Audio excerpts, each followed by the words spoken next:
Welcome back to Coach G World, everybody. I've got a quick tutorial for you on a pencil drawing effect. As you see on screen here, this chimpanzee has what is appearing to be a pencil-like sketch, if you will. It's not that difficult to do. I'm going to show you how to do it in just a few steps.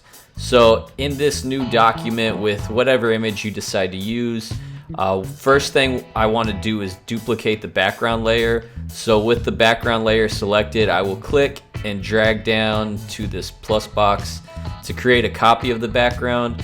After that, I'm looking to go to our blending mode, which is this drop down menu right there, and you can see lots of different blending modes to choose from, but what we're looking for specifically is color dodge to apply to that background copy. Once I've done that, depending on if you're on a Mac or a PC, you want to press Control or Command I, and right now that's what's on screen after we've done all of that. Next thing I'm looking to do is down in this fill or adjustment layer option, I'm going to create a new one, and we're looking for the hue and saturation effect. There it is. The hue and saturation, all we want to do to it is drop the saturation down to -100, and as you can see, not much is visibly changed on screen, but you will see in just a moment what's happening. I'm going to my background copy, making sure that layer is specifically active. Once it is, I'm going to go ahead and go up to my filter options. I'm looking for blur and Gaussian blur. So as you can see, I have it set at 9.9 pixels automatically by default, but you can adjust the slider and see what different types of looks you can come up with.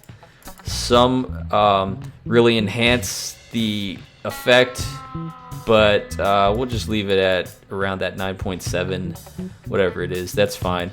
And after we've done that, last thing I need to do is go back down, and I'm gonna look for my levels adjustment layer, and I want to click on that, and this is just like fine-tuning the effect.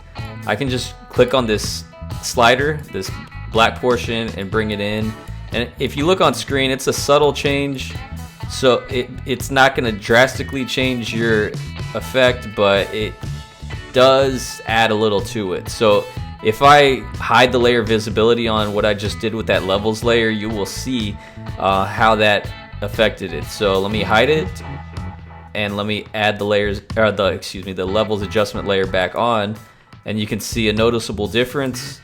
It's subtle, but it's there, and it really helps make this effect pop. So again, this was just a pencil drawing effect with a few different adjustment layers and some settings and sliders to adjust, and you can easily replicate this following those same steps we just had. So if you enjoyed this video, give it a like. I hope you subscribed already. If not, go ahead and hit that subscribe button. I appreciate you watching. If you have any questions or comments, leave them below, and until next time, take it easy. Peace.